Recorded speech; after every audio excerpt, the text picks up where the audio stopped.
Indrashni, welcome back to my channel, Grow Your English Skills. So today the unit that we are going to learn, it is Unit 7. Unit 7 we are going to learn. So let's come to know what we are going to learn in this unit.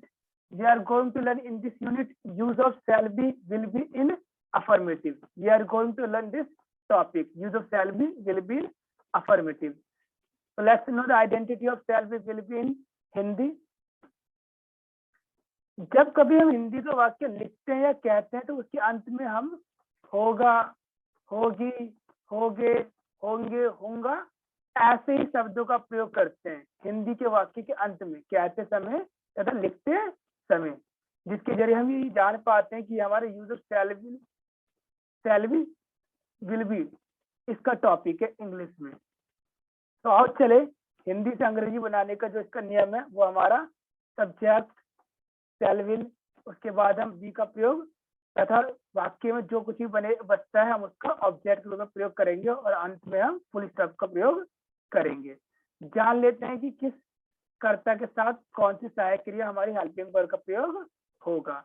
जैसे कि आप देख सकते हो यहाँ पर note में जब हमारा सब्जेक्ट आई हो, वी हो, तब हम उसके साथ सहायक क्रिया शैल का प्रयोग करेंगे. यू, दे तथा प्लूरल नाउन उसके साथ हम सहायक क्रिया विल का प्रयोग करेंगे. इसके अतिरिक्त ही, सी, इट सिंगुलर नाउन या नाम जो नेम है उसके साथ हम विल का प्रयोग करेंगे. अंततः कहने का अर्थ यह है कि आई और वी को छोड़ करके आई और वी के साथ ही केवल हम शैल का प्रयोग करेंगे. बाकी हमारे जितने भी कर्ता के रूप में, सब्जेक्ट के रूप में है, हम उनके साथ सहायक क्रिया विल का प्रयोग करेंगे. अब इसका पहला उदाहरण देख ले जो मैंने यहाँ पर आपको दर्शाया हुआ है. जान लेते हैं इसके पहला उदाहरण नियमानुसार ये कैसे जो है बन के तैयार हुआ है. हिंदी में वाक्य को पढ़ते हैं. पहले वह कल गांव में होगा, वह कल गांव में होगा. तो सबसे पहले हमने सब्जेक्ट जाना क्योंकि नियम में हमारा क्या कहा है, एक बार हम और सब्जेक्ट के देख लेते हैं. सबसे पहले हमें सब्जेक्ट रखना है, फिर शैल विल, इन दो सहायक क्रिया में से एक सहायक क्रिया का प्रयोग करना है और हमने जान लिया है कि सब्जेक्ट के साथ कौन सी सहायक क्रिया का प्रयोग होगा. फिर बी का, फिर बाकी जो भी बच रहा है उसमें ऑब्जेक्ट के रूप में प्रयोग करेंगे. तो हम अपना वाक्य देखते हैं. वह कल गांव में होगा. तो हमारा सब्जेक्ट क्या है, कौन कल गांव में होगा, वह, जिसे हम इंग्लिश में कहते हैं ही.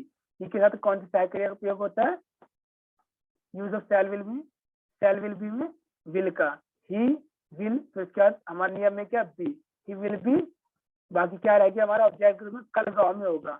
He will be in village tomorrow, he will be in village tomorrow. इस प्रकार से हमारे जो वाक्य बन करके तैयार हुआ है. अब हम बाकी के जितने भी जो है हमारे वाक्य हैं उसको जो है करते हैं, बनाते हैं. उसका घर सुनील के घर के बगल में होगा. तो हमारे इसमें कर्ता क्या है, किसके विषय में कहा है, किस चीज के विषय में कहा गया है इसमें, उसका घर, उसके घर के जो है विषय में कहा है. तो उसका घर की हमारी अंग्रेजी क्या होती है, हिज हाउस.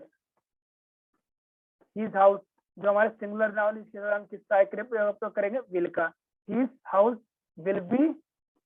तो वाक्य हमारा क्या है, सुनील के घर के बगल में. के बगल में की अंग्रेजी हमारी क्या होती है, के बगल में की जो हमारी अंग्रेजी होती है उसको हम कहते हैं next to. Next to Sunil के घर, सुनील के घर. अब हम ये क्या है, सुनील के घर.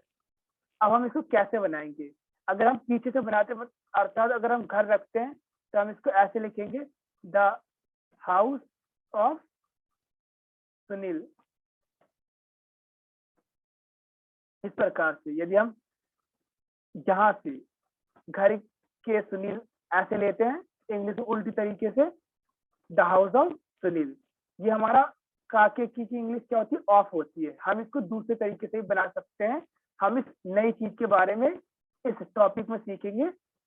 चलते हैं हम अगले पेज पर अपने, जिसमें हम जानते हैं इसको हम पॉजिटिव नाउन कहते हैं. जो हमारे काकी के की इंग्लिश होती है वो हमारी एस होती है और ऑफ होती है. हम इसको जो है जैसे कि मैंने यहाँ पर ये वाक्यांश दिखाया हुआ है, मोहन की बहन, मोहन की बहन. हम इसको दो तरीके से बना सकते हैं. ऐसे भी बना सकते हैं, एपोस्ट्रोफी एस लगा करके सीधे तौर पर हम जो है अगर हम इस वाक्यांश को सीधे तरीके से बनाते हैं यहाँ से एरो लेकर के, तो हम पहले लिखेंगे मोहन, फिर की इंग्लिश के लिए हम क्या लिखेंगे, एपोस्ट्रोफी एस। क्या बहन की अंग्रेजी क्या होती है, सिस्टर। मतलब यदि हम ये काकी के जो वाक्यांश होते हैं जो हमारे पॉजिटिव नाउन के नाम से जाने जाते हैं, हम उसको दो तरीके से बनाते हैं इंग्लिश में, या तो एपोस्ट्रोफी एस लगा करके या ऑफ लगा करके। यदि हम ऑफ लगा करके बनाएंगे तो हम जो है इस वाक्यांश को पीछे की तरफ से बनाएंगे। जैसे पहले हम लिखेंगे बहन, उससे पहले हम दा लगाते हैं अधिकतर जो है स्थिति में, द सिस्टर, क्योंकि ये खास करके जो है किसी का पर्टिकुलरली पोजीशन दिखाता है नाउन का।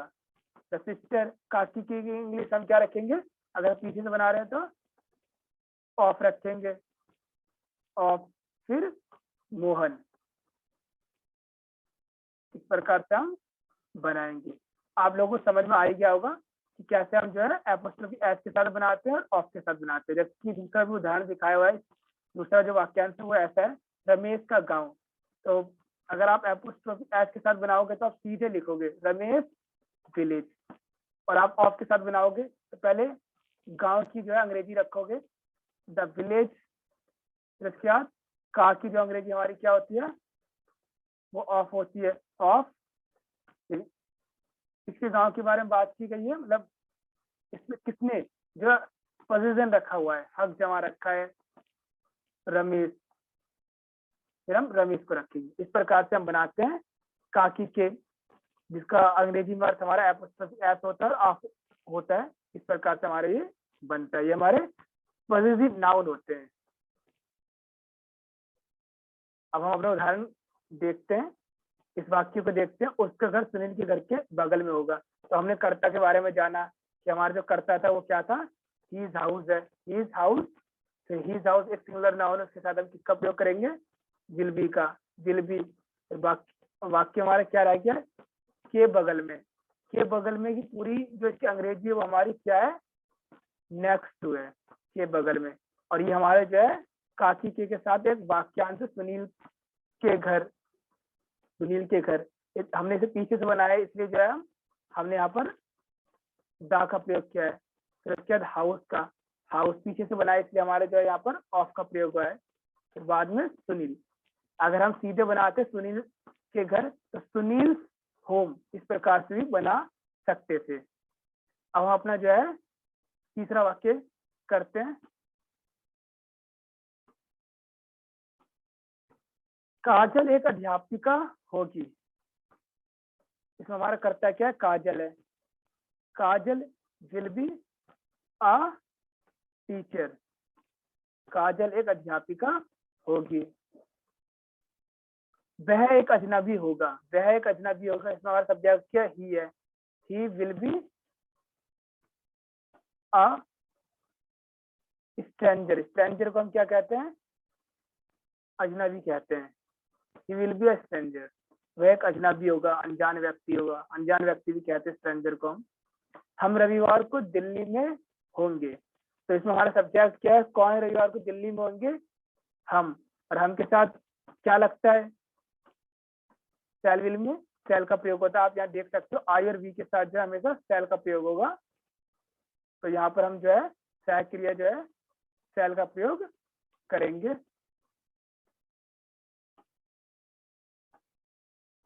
Sorry, we shall be in Delhi रविवार को। ये जो हमारा रविवार को है, कहने का अर्थ है कि जब भी दिनों का नाम दर्शाया हुआ, जैसे रविवार को, सोमवार को, मंगलवार को या रविवार में, तो उसके साथ हम जो है फिक्स्ड प्रपोजिशन का प्रयोग करते हैं। फिक्स प्रपोजिशन जो हमारा है वो ऑन है, ऑन संडे, ऐसे ऑन मंडे। ये इंग्लिश का अपना एक नियम है। जब भी हम जो है वाक्य में बना रहे हो तब शैल be in Delhi on Sunday, तो ये हमारे 5 वाक्य जो है बन करके तैयार हुए हैं। इस प्रकार से नियम का हमने इसमें जो है पालन किया, हिंदी जानी, फिर हिंदी से हमने जो इसको अंग्रेजी में नियमानुसार ट्रांसलेट किया। ऐसे आप वाक्य को बना सकते हो use of shell will be में, शैल बी विल बी में। और ऐसे फिर हमने पॉजिटिव नाउन के बारे में जाना। अब हम जो अगला टॉपिक इस यूनिट में सीखेंगे वो है हमारा यूज ऑफ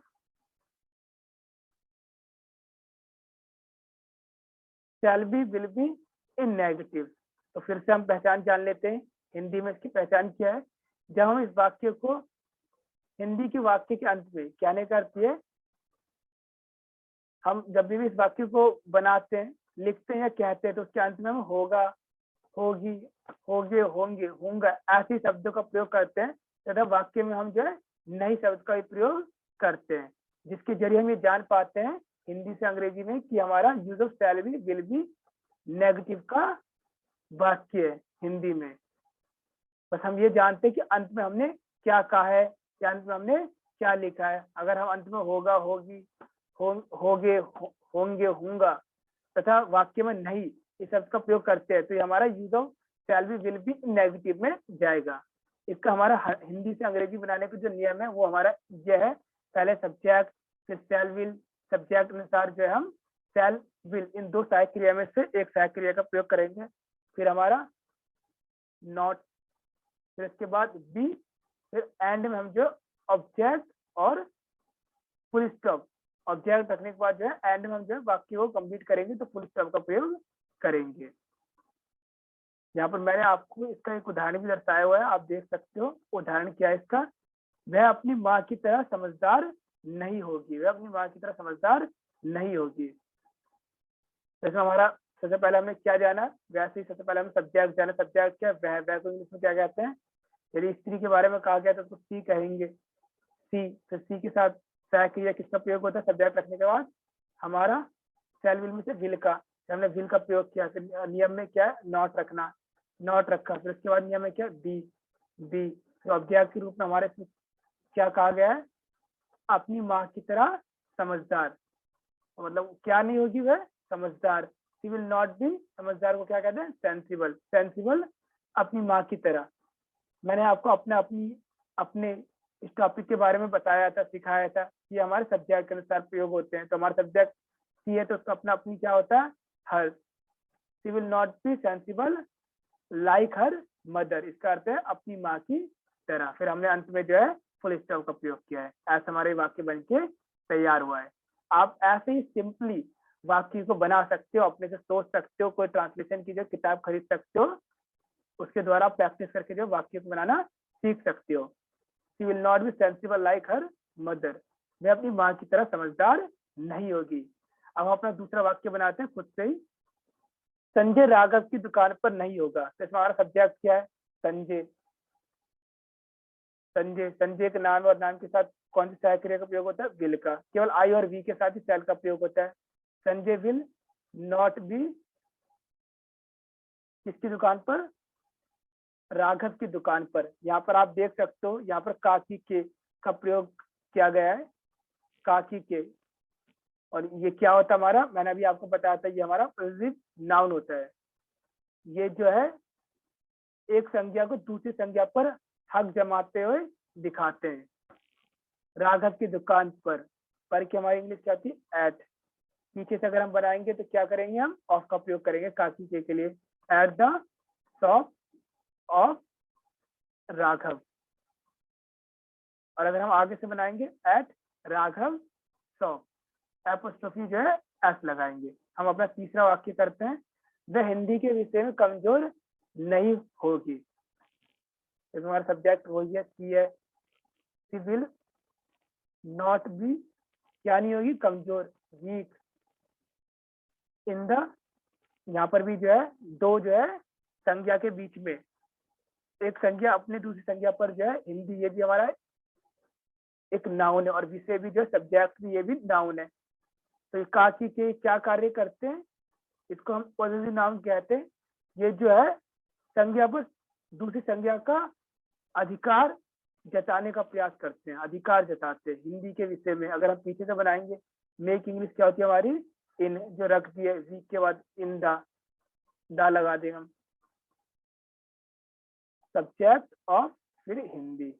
इस प्रकार से हम अपने वाक्य को कंप्लीट करेंगे फुल स्टॉप लगा के। She will not be weak in the subject of Hindi, वह हिंदी के विषय में कमजोर नहीं होगी। अब अपना जो फोर्थ सेंटेंस है, चौथा सेंटेंस वाक्य वो करते हैं। तुम पंजाब से नहीं होगे, हमारा सब्जेक्ट क्या यू है।